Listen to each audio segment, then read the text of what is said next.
Assalamualaikum warahmatullahi wabarakatuh. Waalaikumsalam warahmatullahi wabarakatuh. Alhamdulillah, alhamdulillahilladzi hadana li hadza wa ma kunna linahtadiya laula an hadanallah. Asyhadu an la ilaha illallah wahdahu la syarikalah wa asyhadu anna Muhammadan abduhu wa rasuluhu la nabiyya ba'da. Allahumma salli wa sallim wa barik ala nabiyyina wa rasulina wa uswatina Muhammad sallallahu alaihi wasallam wa ala alihi wa ashabihi wa man tabi'ahu bi ihsanin ila yaumil qiyamah, amma ba'du. Alhamdulillah, kita awali dulu pertemuan kita dengan kalimat basmalah. Bismillahirrahmanirrahim. Bersyukur kita kepada Allah atas limpahan nikmat dan karunia yang Allah berikan kepada kita hingga hari ini. Sore ini kita berkumpul lagi di kajian kita ya. Semoga apa-apa yang kita harapkan, kita usahakan dibalas oleh Allah Subhanahu wa taala dengan kebaikan yang banyak. Nabi sallallahu alaihi wasallam, semoga salawat dan salam kita senantiasa diatur dan disajikan kepada beliau sallallahu alaihi wasallam, pernah bersabda, "Man kharaja min baitihi ila talabil ilmi fahuwa fi sabilillahi hatta yarji." Seorang yang keluar dari rumahnya untuk mendapatkan ilmu, maka dia adalah orang yang berjihad fi sabilillah sampai dia kembali. Tentunya khusus ini sore ini saya ada pembahasan sedikit tentang ilmu. Ya, tentunya jauh dari apa yang konsep ideal tentunya, tapi paling enggak adalah yang kita usahakan. Ini Oli ini kenal saya 2010. 14 tahun lebih kurang. Nah, karena enggak ini yang mau dikaji sebenarnya tentang itu. Banyak orang berpikir. Nah, jadi kalau kata ulama itu hari ini banyak orang itu mau hadir ta'lim, bukan mau berguru, bukan mau jadi murid, bukan mau mencari ilmu, maunya hadir ta'lim. Maunya hadir ta'lim. Perhatikan bedanya. Ya. Orang yang mencari ilmu, dalam mencari ilmu itu kalau kata Imam Syafi'i ada 6 perkara ya. Kita perlu sungguh-sungguh dalam 6 perkara. Kita sungguh-sungguh secara fisik, kita sungguh-sungguh secara pengorbanan ya. Fisik, kemudian waktu, kemudian harta, kemudian itu apa gitu banyak. Yang terakhir kita harus rakus kata Imam Syafi'i. Ya perlu sabar gitu. Jadi termasuk banyak orang yang pengen ya datang taklim bukan pengen belajar. Kenapa? Karena tidak mau sungguh-sungguh, tidak mau membersamai guru. Bahkan ada orang yang datang tuh cuma mau ngomentari gurunya. Kasih ilmu kali gitu ya. Nah, ini saya tidak mendapatkan sesuatu yang baru dari yang disampaikan oleh Ustadz ini. Masya Allah, luar biasa. Cek catatan taklimnya 14 tahun yang lalu. Sudah belum diamalkan semua? Nah, itu poin. Karena ketika seseorang itu betul-betul pengen belajar, pengen mencari ilmu, salah satu perkara yang dia segerakan adalah dia mengamalkan apa yang dia miliki. Nah, itu poin. Saya nggak bilang Oli cuma pengen hadir taklim ya, bukan pengen belajar, bukan. Saya nggak ngomong itu. Tapi untuk refleksi diri, untuk muhasabah, untuk renungan kita, bahwa jangan-jangan kita selama ini keliru memaknainya. Makanya membersamai guru nanti ada namanya adab. Adab itu nggak semua orang bisa. Adab itu nggak semua orang bisa. Nah, kembali tadi masalah ilmu tadi. Pekan lalu kita kaji bahwa perintah pertama yang diturunkan oleh Allah kepada Rasul sallallahu alaihi wasallam adalah iqra, adalah belajar. Iqra bismi rabbikal ladzi khalaq, khalaqal insana min 'alaq. Iqra wa rabbukal akram alladzi 'allama bil qalam, 'allamal insana ma lam ya'lam.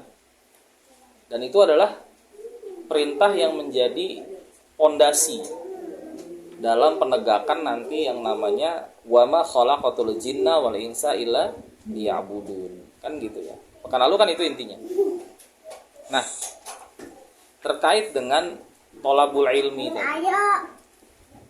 Ada orang yang ketika kita perhatikan, atau mungkin jangan-jangan kita sendiri pernah begitu atau masih begitu, naudzubillah min dzalik, paling tersinggung kalau diajak muhasabah, kalau diajak mereview apa sih niatmu datang kajian gitu. Biasanya kan kayak gitu tuh ada. Dulu kok rajin, sekarang kok enggak. Emang apa sih niatmu datang kajian dulu? Apakah sekarang udah beda? Artinya kan memang istiqomah dalam niat itu susah. Kalau pernah saya bahasakan tuh gini. ketika awal taklim 3 tahun lalu, kalian pasti punya alasan. Kenapa pengen taklim? Wah, dosaku banyak bang, aku pengen tobat. Kenapa taklim? Malu bang, sudah usia segini masih nggak sholat, masih nggak bagus akhlaknya. Tahun-tahun berlalu, tanya sama diri sendiri. Hari ini, kalau ditanya, kenapa sih taklim? Jawabannya kemungkinan beda tuh. Dan saya pernah melakukan riset langsung. Saya menunggu orang ini setelah 3 tahun saya tanya. Awalnya karena ngerasa banyak dosa, setelah 3 tahun saya tanya, kenapa sih kamu taklim? Ya gimana ya, namanya kalau kita baik kan akan Allah pertemukan dengan jodoh yang baik. Berubah. Makanya hadis tentang niat itu hati-hati. Kan ada hadis ya, innamal a'malu binniyat wa innamal likulli imri'in ma nawa faman kana hijratuhu ilallahi wa rasulihi wa hijratuhu ilallahi wa rasulihi faman kanat hijratuhu lidunya yusibuha aw imra'atin yankihuha wa hijratuhu ila ma hajara ilaihi. Biasa dipotong di bagian depannya aja, innamal a'malu binniyat. Kan amal tergantung niat, bener. Tapi kalau mau ngelihat orang niatnya apa, ada hadis satu lagi. Nabi bilang, innamal a'malu bil khawatimi. Sesungguhnya amal itu tergantung khotimahnya, penutupnya. Jadi kalau mau ngelihat amal seseorang itu niatnya apa, lihat amal terakhirnya. Misalnya contoh gini. Ketika seseorang datang komunitas, ikut taklim, kita prasangka baik lah, niat dia pengen memperbaiki diri, niat dia pengen cari ilmu. Tapi misal setelah dalam komunitas itu dia dipertemukan dengan jodohnya, kemudian nggak taklim lagi, nah itu bil khawatiminya di situ. Penutup amalnya, penutupnya adalah jodoh. Maka niat dia sebenarnya cuma itu. Cari jodoh, jelas ya. Jadi ngelihat niatnya orang di situ aja. Itu diajarin sama ulama memperlihatkan menyandingkan 2 hadis tadi. Simple sebenarnya. Jadi alhamdulillah saya tuh bersyukur gitu dipertemukan dengan orang-orang yang setelah dapat jodoh pun masih bisa taklim gitu, masih rajin taklim. Karena tidak semua orang yang setelah dapat jodoh itu masih mau taklim. Kalau dapat jodohnya satu pengajian gitu. Kalau dapat jodoh di pengajian lain kemudian ikut taklim ke sana, saya nggak kaget lah ya. Berarti di sini taklim di sana nggak jelek juga, namanya kebaikan. Ya. Jadi harus sampai ke situ cara berpikirnya. Emang harus dewasa. Apalagi di sini yang saya hadapin ibu-ibu nih. Harusnya udah secara emosi lebih matang lah daripada para gadis-gadis. Terkait dengan tolabul ilmi, maka pasti ada namanya koneksi, relasi, hubungan antara guru dengan murid, itu pasti. Itu pasti. Dan itu sepanjang sejarah banyak contoh. Kalau kita perhatikan, misal contoh lah ya, di dalam Al-Quran itu kan ada yang gurunya itu bapaknya sendiri, muridnya anak. Contohnya kapan? Ketika Luqman.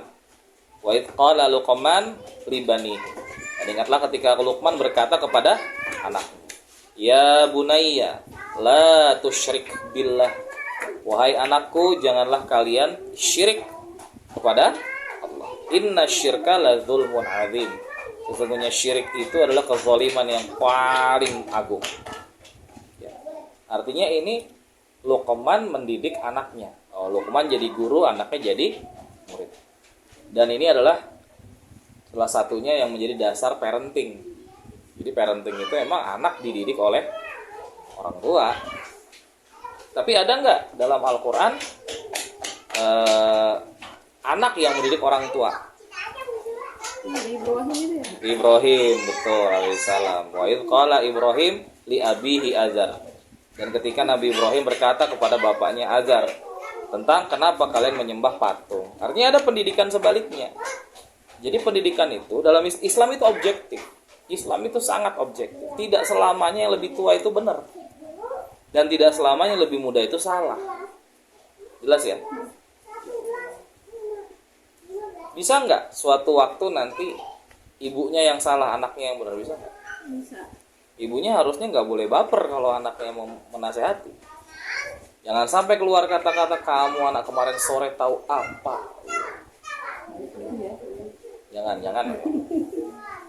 Karena saya harus ngasih tahu ibu-ibu, kenapa? Karena suami aja kadang dibantah gitu, apalagi anak. Lanjut ya, makanya kan semakin cantik seorang istri, semakin sangar julukannya. Macan kan? Mamah cantik kan? Sangar julukannya. Kan gitu. Lanjut. Itu ada juga yang mendidik bukan guru dan murid yang bukan, memang muridnya itu bukan dari keluarganya. Ada. Ya. Contohnya ketika di surah Al-Kahfi ya, sering dibacakan surah Al-Kahfi di ayat ke-60 sampai 84 kalau nggak salah. Tentang Nabi Musa. Kan gitu. Nabi Musa bawa murid tuh ya. Surah Al-Kahfi itu menarik. Kalau kita kaji cukup menarik. Yang lebih menarik lagi adalah yang sering baca Al-Kahfi tapi nggak ngerti-ngerti. Itu lebih menarik lagi. Nah, kita coba lihat salah satunya di surah Al-Kahfi ini ayat 60 coba. Al-Kahfi ayat 60, silahkan yang sudah nemu. Oh, saya sudah nemu duluan. Silakan Pak. A'udzu billahi minasyaitonir rajim. Wa idh qala Musa li fatahu la abrahu hatta ablugha majma'al bahraini au amdiya huquba. Wa dan idh ketika, selalu dikasih kata bantu dalam Al-Quran dalam kurung ingatlah. Itu hanya kata bantu saja. Idh itu artinya ketika. Ya, idh ketika. Kalau idza apabila. Beda. Itu cuma beda tanda saja, maknanya jauh. Qala Musa, ketika berkata Musa li fatahu, kepada pemuda yang membersamainya. Fata itu artinya pemuda, hu itu Nabi Musa. Jadi kepada pemudanya. Di sini diterjemahkan pembantunya. Sebenarnya muridnya orang ini. Kenapa ditulis pembantu? Karena memang murid biasanya tugasnya bantu gurunya. Imam Asy-Syafi'i rahimahullah ta'ala ketika diajak oleh Imam Malik rahimahullah ta'ala ke sebuah majelis, Imam Syafi'i bawakan tas, bawakan kitab. Ibnu Abbas radhiyallahu anhuma ketika Nabi SAW mengajak beliau untuk pergi mengajar ke sebuah desa, Ibnu Abbas radhiyallahu anhuma yang mengendarai unta, Nabi yang menumpang di belakangnya. Itu khidmatnya murid kepada guru. Memang begitu dari dulu. Jadi jangan kaget kalau ustadznya minta jemput misalnya. Wajar. Dicontohkan kok sama Rasul. Ya. Atau yang melayani, seperti Imam Syafi'i melayani Imam Malik bawakan tas. Ya. Atau seperti ini ketika Nabi Musa dengan pemuda ini. Kan ketika, ini kan ceritanya Nabi Musa alaihi salam sedang ditegur oleh Allah Ta'ala. Ketika Nabi Musa menyampaikan ilmu kepada Bani Israel ketika itu dengan begitu luar biasa menjelaskan isi Taurat, kemudian ada salah satu Bani Israel yang nyeletuk. Memang kerjanya Bani Israel kayak gini, nyeletuk dia. Wahai Musa, ada nggak sih, siapa sih yang paling alim di antara makhluk ciptaan Allah? Nabi Musa menjawab, ana, saya. Secara fakta benar nggak kira-kira? Secara fakta benar nggak kira-kira? Benar. Nggak ada yang salah dengan jawaban itu. Tapi Allah nggak suka. Allah nggak suka. Allah langsung tegur Nabi Musa. Musa, ada hambaku yang lebih berilmu daripada engkau. Temui dia, belajar sana. Kaget Nabi Musa. Tapi Nabi Musa apa? Oh, gas. Kan gitu. Nah, ini kata-katanya. Berkata Nabi Musa kepada pemuda yang membersamainya. Abrahu hatta ablugha majma'al bahrain. Aku enggak akan berhenti berjalan untuk mencari orang itu sampai ketemu wilayah di pertemuan dua lautan. Majma'al bahraini, dua lautan. Barakallah. Alhamdulillah. Jazakallahu khair. Jadi wilayahnya sekarang mungkin ya salah satunya Bahrain. Bahrain kan dua laut. Bahrain.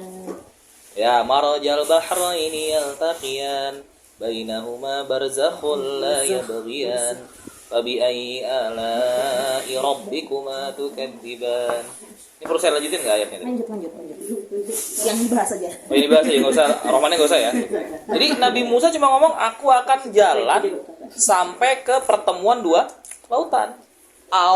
Atau amdiya huquba. Aku akan jalan bertahun-tahun. Kalau nggak ketemu juga orang soleh itu di situ, ya terus saya tak cari sampai dapat. Jadi maaf nih, amdiya huquba tadi. Jadi targetnya Nabi Musa itu cuma menyampaikan target. Saya akan cari dia di tempat pertemuan dua lautan. Kalau nggak ketemu di situ, ya terus saya cari sampai dapat. Ini perjalanan Nabi Musa disuruh mencari orang soleh yang kita kenal nanti namanya Khidir atau Khodir, ya. Jadi Nabi Musa bilang saya akan cari dia sampai dapat. Ini perjalanan mencari ilmu ya begini. Ini kalau kata para ulama ini rihlahnya Nabi Musa. Rihlahnya Nabi Musa. Ya rihlah itu begitu. Terima kasih. Mendatangi orang solih, mencari ilmu. Tapi rihlahnya kemana? Ke pertemuan dua lautan, ke pantai ya. Jadi rihlah itu sunnah juga ke pantai rupanya dari ayat ini. Wah. Rihlah ke pantai kan? Iya benar. Cuma di sana harusnya nemui orang solih. Nah ini siapa tadi namanya? Nabi Musa. Tapi ditemani oleh Yusha bin Nun. Nah ini kenal nanti pemudanya ini namanya Yusha bin Nun. Ya, muridnya Nabi Musa yang nanti menemani Nabi Musa berhaji, ikut diajak Nabi Musa naik ke bukit Uhud, ya. Dan Yusha bin Nun ini nanti di masa mendatang akan menyelesaikan satu proyek dakwah yang dalam tanda kutip belum diselesaikan Nabi Musa dan Nabi Harun. Ini pendidikannya luar biasa. Jadi jangan kaget nanti kalau anak-anak kita atau murid-murid kita itu melampaui kita, biasa aja. Ya. Nah ini. Dan Yusha bin Nun sampai akhir cerita nanti di ayat 84 kalau nggak salah ingat, itu tidak pernah meninggalkan Nabi Musa walaupun dia ngelihat Nabi Musa itu dimaki-maki sama Khidir. Kamu tuh tidak sabar betul. Karena Nabi Musa digituin. Jadi ketika Yusha bin Nun itu justru kagum sama Nabi Musa, sama gurunya, ketika si guru ini masih mau berguru lagi. Nah ini poin yang hilang juga dari murid zaman now. Ketika dia ngelihat ustadznya masih belajar sama ustadz lain, wah, ternyata ustadzku belum pintar. Gak usah diikutin ustadz kayak gitu. Saya nggak tahu tuh sunnahnya siapa ya. Nabi SAW tuh masih dididik sama Jibril kan? Apa para sahabat langsung, yaudah kita nggak usah ngaji sama Rasul, ngaji sama Jibril aja. Nggak gitu. Cara berpikirnya nggak gitu. Itu tadi, datang cari ilmu, datang hadir majelis taklim, bukan mau jadi murid, bukan mau belajar. Apalagi kan ada juga nih, maaf ya, ada kaidah wallahu a'lam nih, kaidah muncul dari mana? Hati-hatilah kepada siapa engkau mengambil ilmu. Pertanyaannya gini, ini kalau kaidah dikasih ke orang awam, dibilangin gini, kamu jangan sembarang berguru ya nak, misalnya gitu. Pertanyaan saya sederhana, orang awam tahu nggak guru yang benar dengan guru yang tidak benar? Enggak kan? Gitu loh. Maka dalam Islam itu ada istilahnya sanad, ada istilahnya ijazah. Kalau ukurnya apa? Oh, saya mau berguru sama itu. Tolak ukurnya apa? Oh, jenggotan. Oh. Misalnya. Oh, jidatnya hitam. Misalnya gitu kan. Jualan buat dulu, ya. Jenggotan. Kemudian apa tolak ukurnya? Jidatnya hitam. Saya kasih tahu ada pemain sepak bola Islam namanya Paul Pogba. Tiap tahun umroh. Dia enggak cuma jidatnya hitam, sebadanan hitam. Megro. Apa itu? Tolak ukur berilmu. Kalau jidatnya hitam saja ilmu, apalagi yang hitam seluruh badan gitu. Enggak gitu. Dan tolak ukurnya. Makanya dalam Islam ada istilah ijazah. Ijazah itu berasal kata dari asal kata jaza ya jizus ijazatan, artinya boleh. Jadi kalau ada ustadz mengatakan, "Nak, kamu boleh ngisi taklim." Itu ijazah. Itu ijazah. Ditugasin. Seperti Imam Syafi'i tadi, ikut Imam Malik lama-lama Muhammad, namanya kan Muhammad bin Idris. Muhammad, ya. Mulai besok kamu aja ngisi majelis taklim di situ. Siap guru. Selesai. Itu ijazah. Enggak pakai tulisan. Biasa aja. Padahal zaman itu orang Islam bukan cuma ahli nulis, ahli sastra bahkan. Ya, gitu. Itu ijazah. Sedangkan influencer misalnya yang suka ngaji di TikTok ya, atau ngaji di YouTube atau ngaji di Instagram, itu influencer ijazah dari mana kan saya nggak tahu juga. Wallahu a'lam. Nah kembali tadi, jadi Nabi Musa cuma nyebut target aja. Kita akan jalan sampai sini. Kalau nggak dapet ya guru, ya udah jalan aja lagi bertahun-tahun. Pertanyaan saya simpel. Jadi kalau misalnya gurunya nggak tahu taklimnya sampai kapan, salah nggak? Kenapa? Wajar kan belajar terus. Ya, itu buktinya. Nanti ketemu orang solehnya di mana guru? Kita jalan ke tempat pertemuan dua lautan. Kalau nggak ketemu di situ gimana guru? Ya nggak tahu, jalannya terus biar bertahun-tahun. Itu kata para ulama namanya mujahadah. Itu namanya sungguh-sungguh. Sungguh-sungguh itu bisa diukur. Kalau saya sudah nunggu 1 jam, artinya saya sudah sungguh-sungguh. Nggak profesional Ustaz. Hebat. Ya. Kalau para ulama kita itu yang kuliah misalnya di Madinah atau di Mesir itu, mereka biasa loh datang gitu taklim di masjid, ustadznya nggak datang, nggak pulang mereka sampai jam taklim itu selesai. Kalau jam taklim itu selesai, ustadznya nggak datang baru pulang. Sekarang kan enggak kan? Datang pakai motor, ustadznya nggak datang 10 menit pulang tinggal. Maaf guys, saya tadi sudah datang tapi kalian nggak ada, saya pulang masih ada urusan lain. Masya Allah. Itu hilang. Kenapa? Karena pengen hadir taklim, bukan pengen dapat ilmu, bukan pengen berguru, bukan pengen jadi murid. Beda loh. Nabi Musa pengen datang kepada Khidir. Apa targetnya? Pokoknya datang ke situ. Kalau nggak ketemu, cari terus. Karena Allah nggak nyebut pakai Google Map. Kamu datang ke sini wahai Musa, belok kanan nanti ada masjid. Nah itu imam masjid situ tuh gurumu tuh. Biasanya dia ngimam pakai baju hijau. Nggak ada kata-kata begitu. Nggak ada. Berangkat aja selesai. Ya. Target. Oli tadi saya bilang 14 tahun taklim. Sampai kapan kak? Nggak tahu saya. Karena toh kalau kita buka terus ayat Quran banyak aja sesuatu yang baru yang kita temukan lagi di ayat yang sama gitu. Kan gitu ya. Oh, taklimnya membosankan. Kenapa ayatnya itu aja? Lah emang ayat Quran itu aja. Lo 6 ribuan itu segitu aja ayatnya. Itu aja belum tentu paham ya. Nah, itu maksudku, Mbak. Nah, itu pertahankan itu. Jiwa-jiwa begitu pertahankan. Lah yang ada aja materi yang kemarinnya belum tentu paham, belum tentu bisa diamalkan. Itu yang dipertahankan. Dalam taklim itu pertahankan mentalitas semacam itu. Gitu loh. Ini taklimnya materinya ini aja, doktrin. Lah jangankan ente, anak saya aja saya doktrin. Awas memang kamu enggak sholat, tak bilang gitu. Mau kamu nilaimu jelek, abahmu enggak masalah. Yang penting sholatmu bagus, ngajimu baik, sama orang tua, sama orang yang lebih tua, sama guru hormat, selesai urusan. Itu ijazah kalau dari orang tuanya gitu. Orang tua lain terserah aja sih. Anak kecil jangan dipaksa dulu tuh gimana tuh kalau ada statement gitu. Anak kecil jangan dipaksa dulu. Ya sebenarnya mau dipaksa lah mumpung jadi masih kecil. Dipaksanya dengan cara dibiasakan. Gitu aja. Karena mendidik anak kecil itu kan seperti mengukir di atas batu kan. Sedangkan mendidik orang tua itu seperti menulis di atas air. Mau dipaksa juga mana lebih berhasil. Mumpung masih kecil dibiasakan. Karena dia akan kebentuk kebiasaan nanti menjadi sesuatu yang membekas selama. Nah jadi gitu ya. Target taklimnya apa? Ya supaya kalian solehah. Sampai kapan? Bertahun-tahun. Amdiyah hukubah. Biar aja taklim ini berjalan bertahun-tahun. Kan begitu. Simple. Nanti kalau pemateri nggak ada, kaurai mati misalnya. Santai aja. Si ada. Saya mati, Allah masih hidup. Iya, penerus itu Allah sudah siapkan, dosa khawatir. Kita belum. Jadi lanjut di ayat ke-61. Siapa yang mau bacakan? Maka ketika mereka sampai ke pertemuan dua laut itu, mereka lupa ikannya. Lalu ikan itu melompat mengambil jalannya ke laut itu. Ya. A'udzubillahi minasyaitonirrajim. Falamma balagha majma'a bainihima nasiya.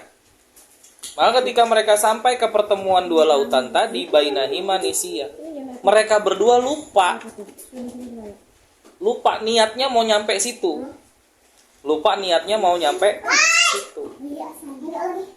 Jadi kadang-kadang ilmu tuh begitu. Kita taklim sampai selesai pengkajian tentang akidah ya. Tahu-tahu sampai munakahat dibahas, lupa. Ya biasa aja. Biasa aja. Ada keasyikan dalam perjalanan, karena ada keseruan dalam perjalanan mencari ilmu itu. Biasa aja. Misalnya taklim, selesai taklim jam, misalnya kalau kayak kami yang cowok-cowok ya, selesai taklim jam 10.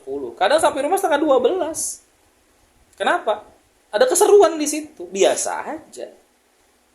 Yang repot kan kalau suaminya tahanan kota. Setiap 10 menit ditanya di mana, kapan pulang. Tahanan kota.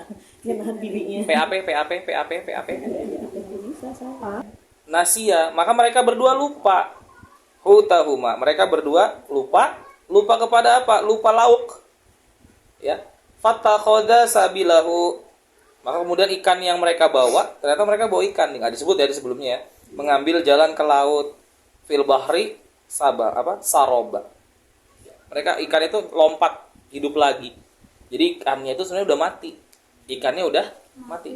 Karena perjalanan kan jauh, bertahun-tahun. Maka ikan itu bukan ikan hidup, itu ikan bekal. Kalau dalam tafsir, saya lupa bahasa Arabnya, samakun apa ya? Pokoknya ikan itu diasinkan. Iwak karing. Ikan itu diasinkan. Ikan asin. Ternyata ada dalil hidup lagi. Nah, ikan enggak, bukan masalah itunya, Mbak. Intinya ikan asinnya. Ikan asin. Makanya jangan kaget kalau para santri itu sering dikasih ikan Asin. dalilnya. Ini poin kedua yang harus saya sampaikan supaya nggak salah paham tentang ikan asin. Ini kan Nabi Musa sama Yusya bin Nun itu perjalanan jauh. Iya. Perjalanan jauh kan keluar cairan, perlu minum. Makanan mengandung garam. Garam itu fungsinya mengikat air, mencegah dehidrasi. Maka kalau santri di pondok yang taklim pelajaran jam pertama ke sini, jam kedua ke sana, jam ketiga ke sana, kasih ikan asin betul. Tapi kalau orangnya ngantor dikasih makan ikan asin salah. Kenapa? Karena dia tidak mengeluarkan cairan, tidak berkeringat. Gitu loh. Jadi Ya jangan gitu loh. maksudnya apa yang terjadi efeknya? Ya darah tinggi. Udah. Iya. Karena tidak ada yang dia ikat. Dia ikat darah nanti tuh. Gitu loh. Ya. Makanya ikan asin tuh, garam itu adalah temannya perjalanan jauh. Makanya kalau nggak dehidrasi ada oralit kan. Oralit itu apa? CGG. Air garam kan. Ini kan sama Linda bawa garam. Iya, cairan gula garam. Kenapa kok dikiaskan sama nasi dan ikan asin? Karena nasi kan isinya gula, 90%. Glukosa dia. Coba. Udah lama dijelasin. Lanjut ya, udah lama dipraktekin. Mereka ikannya hidup lagi baru lompat ke laut. Terus ujuk-ujuk apa? Coba 62. Maka ketika mereka telah melewati tempat itu, Musa berkata kepada pembantunya, bawalah kemari makanan kita. Sungguh kita telah merasa letih karena perjalanan kita ini. Itu guru tuh gitu. Tertidur di jalan, tahu-tahu bangun minta makan. Betul kan? A'udzubillahi minasyaitonir rajim.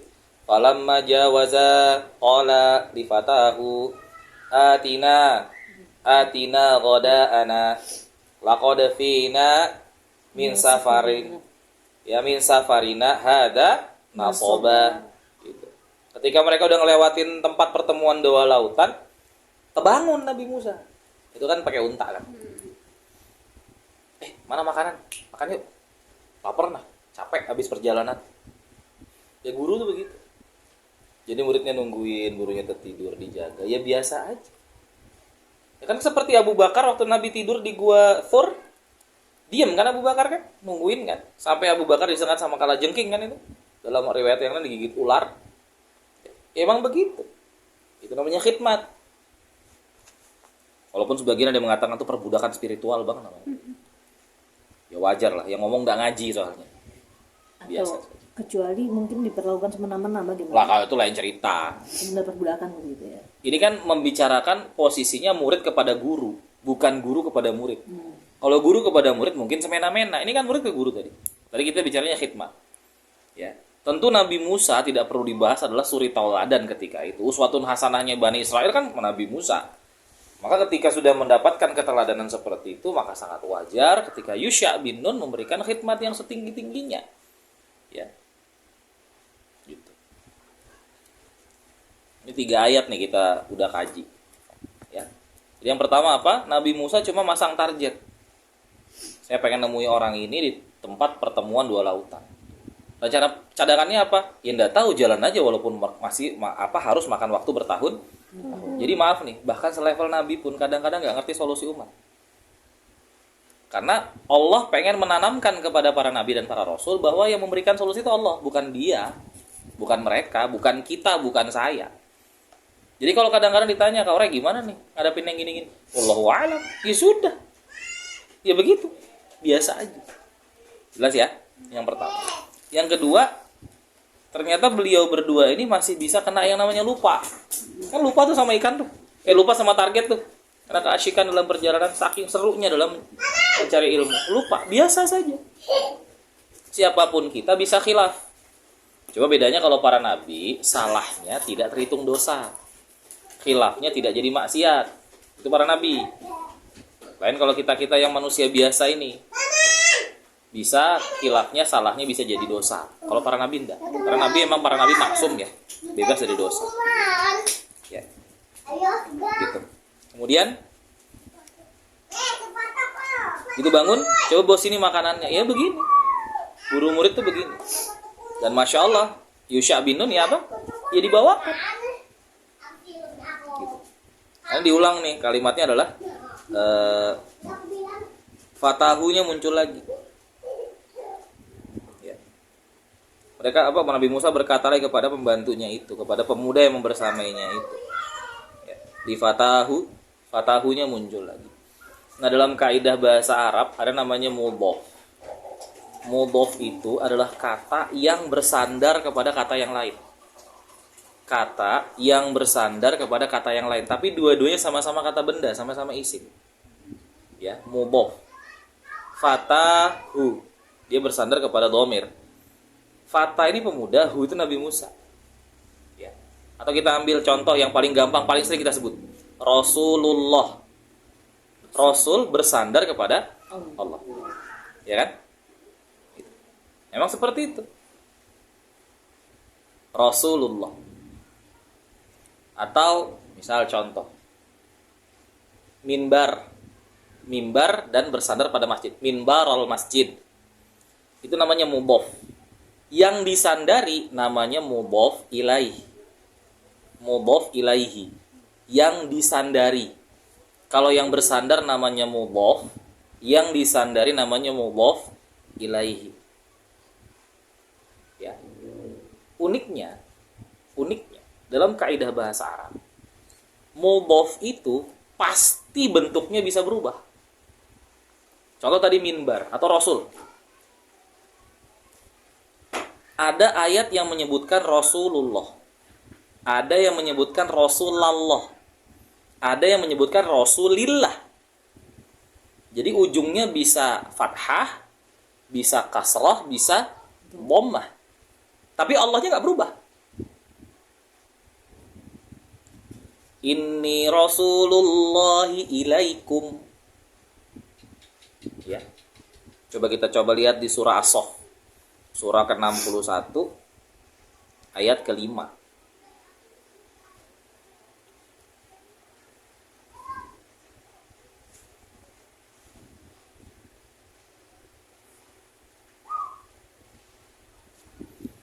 Ayat ke-5 surah 61. Coba dibacakan. Oli. Berapa, Kak? Ayat ke-5. Surah 61 ya? Ya. Surah 61 ayat ke-5.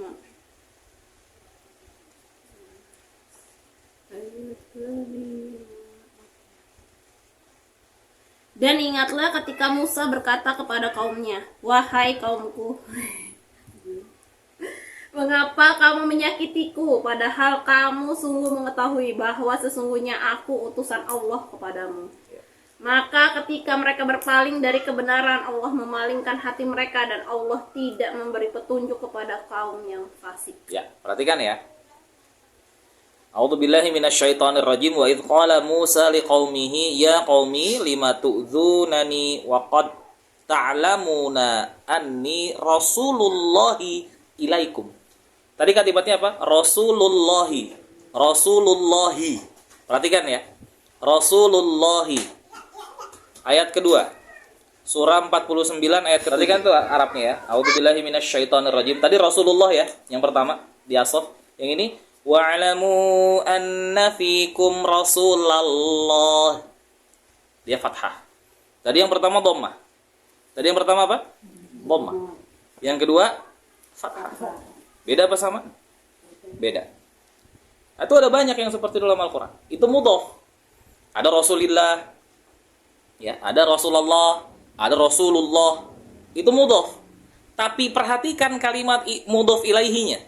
Allahnya pasti belakangnya kasroh. Hi kan Rasulullahi, Rasulullahi, betul? Rasulillahi nggak pernah berubah. Itu mudhaf ilaih. Itu yang disandarin. Makanya suami itu jarang berubah. Yang berubah-berubah Istri. karena yang bersandar Istri. itu mudhaf dan mudhaf ilaih. Sama ketika, tapi itu tadi saya tanya, Rasul itu jadi mulia karena sandarannya siapa? Allah. Nah itu poinnya. Fatahu pemudanya, pemuda tadi jadi mulia karena sandarannya siapa? Nabi Musa. Kalau dia nggak ikut Nabi Musa dapat apa kira-kira?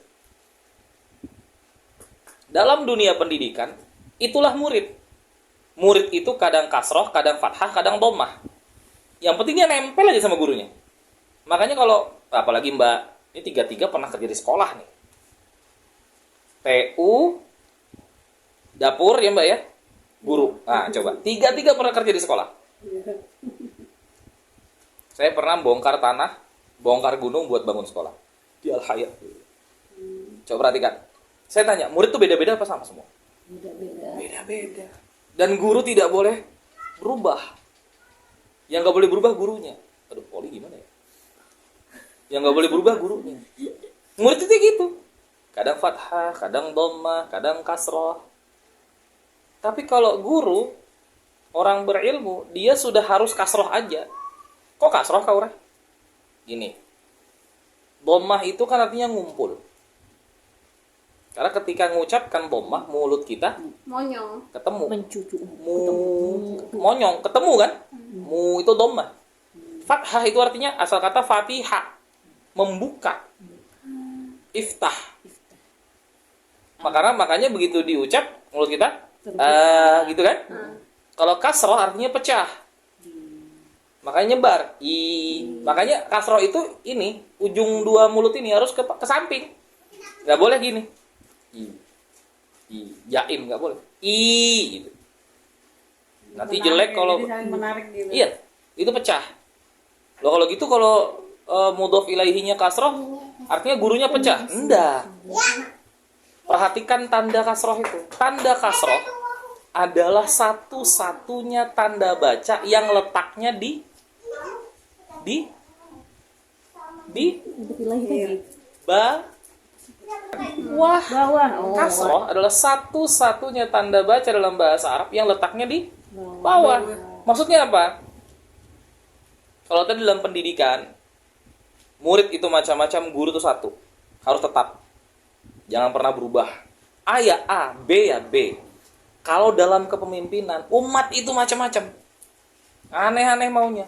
Tapi pemimpin harus teguh. Tapi kenapa kok tandanya kasroh? Karena tadi di bawah, artinya ranah seorang guru, ranah seorang pemimpin adalah ranah yang merendah. Atau kita bahasakan dengan sifat namanya tawadhu. Tawadhu. Ya, tawadhu. Dia tahu dia mulia, tapi nggak perlu dimuliakan, nggak apa-apa kok. Apa Nabi SAW mengajarkan kepada kita bersolawat pakai sayyidina? Tidak. Tapi pertanyaannya, kalau kita solawat pakai sayyidina, boleh apa tidak? Halo? Kalau kita sholawat menggunakan kata sayyidina boleh apa tidak? Boleh. Bagus, bukan boleh lagi. Kata para ulama itu keutamaan. Lebih utama dibandingkan tidak pakai sayyidina. Loh, tapi Nabi nggak ngajarkan gitu. Karena tadi, mudhof ilaih tadi. Pemimpin itu posisinya tawadu. Coba dulu Nabi ngajarkan pada umat dengan posisi sombong. Ada kayak yang ikut? Ya. Coba perhatikan. Ranahnya tawadu ya. Tahu nggak sekarang kenapa Nabi Musa disuruh berguru lagi? Tawabu. Karena ketika dia mengucapkan sayalah yang paling alim, ana, maka disitulah kondisi ketika tawadu seseorang terganggu. Coba perhatikan dalam Al-Quran. Yang ngomong ana itu siapa? Iblis, Qarun, Fir'aun. Iblis, Qarun, Fir'aun. Allah nggak mau nabinya begitu. Allah nggak mau guru umat seperti itu. Belajar lagi sono. Jelas sampai sini. Halo? Sebenarnya kalau dirangkai panjang disimpulkan sederhana tadi ujungnya. Itulah kenapa selalu diingatkan, selalu libatkan Allah supaya akunya hilang. Ananya nggak ada. Ya. Adanya Elsa. Let it go. Ananya hilang, yang ada Azam. Wah, KCB. Tambah ngawur ya. Gitu ya. Kadang-kadang kita ini lebih yakin sama perhitungan kita sih daripada sama ketetapan Allah. Lebih yakin sama perhitungan kita daripada sama janji Allah. Itu pertanyaan sederhana tuh. Taklim itu kalau nggak bisa ngubah itu aneh taklimnya. Tapi namanya, saya kenapa menyampaikan itu? Karena yang saya dapin ibu-ibu. Ibu-ibu, apalagi kalau sudah suaminya itu penghasilannya 7 koma ya. Apa 7 koma? Penghasilan 7 koma? Hari ke-7 sudah koma ya. Hari ke-7 udah koma ya. Ibu-ibu, kalau punya suami yang penghasilannya 7 koma, itu ketika sudah mulai koma, udah mulai galak tuh sama suaminya. Ibu-ibu, bukan kamu, bukan. Ibu-ibu. Ya. Udah. Dia lupa. Ibu-ibu tuh sering lupa. Ya masa Allah sia-siakan sih? Babi lo dikasih makan sama Allah. Monyet dikasih jodoh. Masa kita dibiarkan sama Allah? Nggak mungkin. Padahal babi nggak pernah khutbah Jumat. Monyet nggak pernah ngisi taklim. Iya tuh. Dimakan haram tuh berdua tuh. Tapi Allah kasih kehidupan. Makanya kalau kata Sujiwo Tejo, menghina Allah itu bukan kamu nginjak kaligrafi. Kamu ragu besok bisa makan tuh udah menghina katanya. Itu dalam kalimat itu. Padahal dia ngomong Sujiwo Tejo. Bisa lebih yakin sama Allah daripada kita. Aduh, uangku tinggal selembar, besok makan apa ya? Mau makan tuh gampang, buka mulut selesai. Dan ikan itu mengambil jalannya ke laut dengan cara yang aneh sekali. Nah itu loh. Jadi ternyata level-level beliau tuh masih bisa dilalaikan oleh syaitan ya. Jadi dalam keadaan, maaf ya, ini kan yang lalai siapa? Muridnya apa gurunya? Gurunya. Maksudnya dua-duanya lalai. Gurunya kan tidur, masa orang tidur bisa lalai? Oh iya. Iya kan? Tapi muridnya lalai, padahal bangun. Tapi apa Nabi Musa marah-marah? Karena lalai itu bukan maksiat. Yang maksiat itu khianat.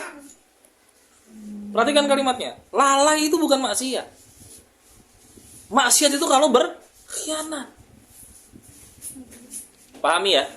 Kenapa kok saya bahasakan lalai dan maksiat? Dan khianat. Karena lalai serta khianat itu temennya pasti amanah. Betul nggak?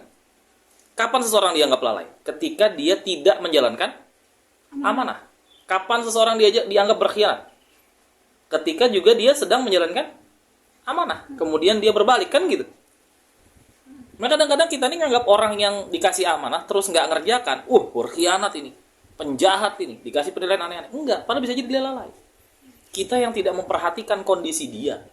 Atau kita memberikan amanah bukan kepada ahlinya. Maka kata Nabi apa? Jika amanah diberikan kepada yang bukan ahlinya, maka tunggulah kehancurannya. Sederhana kok. Nabi itu ngomong. Salah satu kelebihan Rasul SAW ya. Beliau tuh kalau ngomong sederhana, tapi mudah dan bermakna dalam. Mudah dipahami, maknanya dalam. Bukan fatona, ada lagi, ada istilahnya ada lagi. Kalau fatona itu bijak sebenarnya maknanya. Makanya kalau bikin ucapan itu namanya kebijakan. Kalau tidak bijak bukan kebijakan namanya. Kesombronoan harusnya. Gitu ya. Tadi waktu kita cari tempat berlindung, berteduh mau makan. Gitu loh. Sempat lompat itu, aku lupa ngasih tahu. Apa kata Nabi Musa di ayat 64? Nah, itu tuh. Itu tempatnya kita cari tuh, tempat ikan itu turun. Artinya apa? Itu berkahnya orang soleh. Itu berkahnya orang soleh. Ada aja keajaiban terjadi di sekelilingnya. Gitu loh. Nggak masuk akal lagi. Iya. Keberkahan orang soleh itu begitu. Diambil contoh lah. Waktu tsunami Aceh, waktu meletus Gunung Galunggung zaman Pak Harto. Itu kan lahar menyerang satu desa, yang selamat cuma musola. Tsunami Aceh juga gitu. Ombak nyerang, yang selamat cuma masjid. Kenapa? Karena ada orang soleh di situ. Bukan masalah bangunannya ya. Karena ada orang soleh. Itu keberkahan orang soleh. Coba. Itu, sorry ya, kalau orang zaman sekarang nggak percaya pasti. Kenapa? Karena tidak ada khidmatnya. Mereka datang ngaji tapi tawadunya nggak ada. Gitu. Mereka datang taklim sudah punya pemahaman. Akhirnya senang kalau beda pendapat sama ustadz terus berdebat. Boleh nggak sih berdebat gitu? Boleh kan? Berdebat itu ranahnya orang berilmu, Mbak. Misalnya gini, ada dua ulama berdebat. Lu pernah Imam Malik dengan Imam Abu Hanifah berdebat. Berdebat mereka. Imam Abu Hanifah itu terkenal memang cerdas, ahli ro'yu. Karena itu hadis belum banyak ketemu. Waktu debat berkali-kali begini tangannya. Dilihat. Tremor. Sedangkan Imam Malik itu penghafal hadis paling banyak. Ahli dalil. Tapi selama debat, surbannya basah. Dilapkannya ke muka. Keringatan. Selesai ditanya. Satu orang bertanya kepada Imam Abu Hanifah. Kenapa tanganmu bergetar tadi? Saya sering lihat kamu loh. Kamu tuh cerdas. Nggak pernah bergetar tanganmu kalau ngadepin jawaban seperti apapun. Apa kata Imam Abu Hanifah? Ilmuku, kecerdasanku berhadapan sama dalil dia.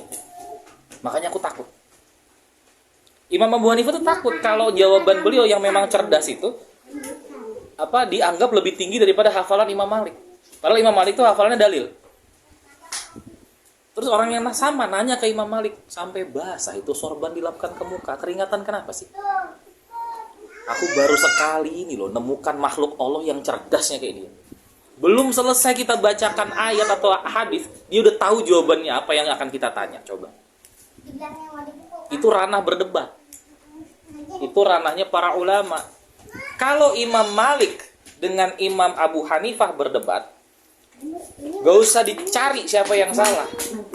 Kalau Imam Malik dan Imam Abu Hanifah berdebat tadi, maka dua-duanya pasti benar. Gak usah dicari yang salah yang mana. Kalau yang berdebat saya sama istri, ada dua kemungkinan. Kalau tidak salah satunya salah, dua-duanya salah. Itu level kita. Tapi istri selalu benar. Oh, ulama artinya. Itu poin kesekian. Dengan mengatakan perempuan selalu benar aja udah jelas salahnya kan. Serius ya. Jadi kembali tadi. Candaan aja. Jadi kalau ulama berdebat, dua-duanya benar. Imam Syafi'i dengan Imam Ahmad bin Hanbal pernah berdebat masalah rezeki. Imam Ahmad bin Hanbal mengatakan rezeki itu harus dicari. Imam Syafi'i dengan Imam Malik. Imam Syafi'i mengatakan rezeki harus dicari. Imam Malik enggak, rezeki itu diatur, datang dia.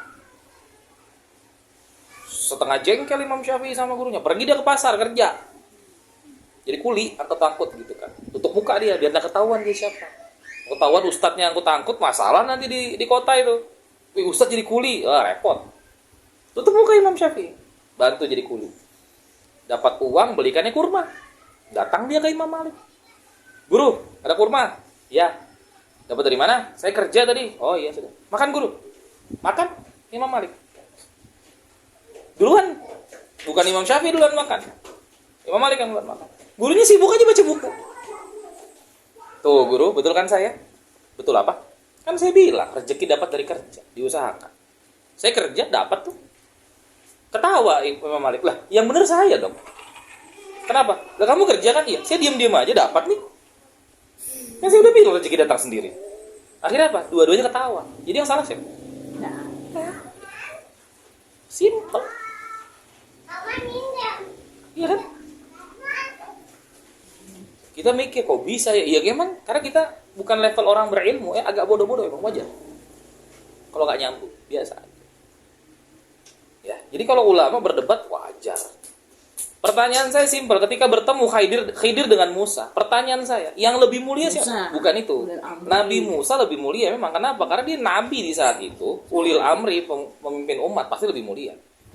Tapi ketika bertemu dengan Khidir nggak punya umat. Nggak punya umat. Muridnya cuma satu, Nabi Musa. Muridnya cuma satu, Nabi Musa. Tapi ketika berhadapan seperti ini, posisinya guru. Yang guru siapa? Khidir. Jadi lebih mulia siapa? Ya, Khidir. Selesai. Yusha bin Nun dengan Nabi Musa, mulia siapa? Nabi Musa. Pertanyaannya, ada nggak kerjaan Yusha yang melampaui Nabi Musa? Ada. Nabi Musa dengan Harun, ya alaihi wasallam berdua itu, bawa Bani Israel masuk ke Syam, nggak bisa kan? Setelah beliau berdua wafat, Yusha bin Nun justru berhasil membawa Bani Israel masuk ke Syam. Proyek dakwah yang mangkrak 40 tahun di tangan gurunya, selesai sama muridnya. Tentu kalau kita tadi kembalikan ke mudhof ilaihi, kalau dia tidak nyender sama Nabi Musa, nggak bisa. Paham maksudnya? Jadi prestasi murid bisa melampaui guru, tapi guru tidak mungkin kalah. Loh, yang mengalahkan Romawi, yang mengalahkan Persia zaman Rasul apa zaman Umar? Zaman Umar. Umar. Berani bilang Umar lebih hebat dari Rasul. Tampar mulutnya orang ngomong kayak gitu kan, gitu kan? Jelas sampai di sini. Makanya kita harus paham soal itu. Nah, itu taklim.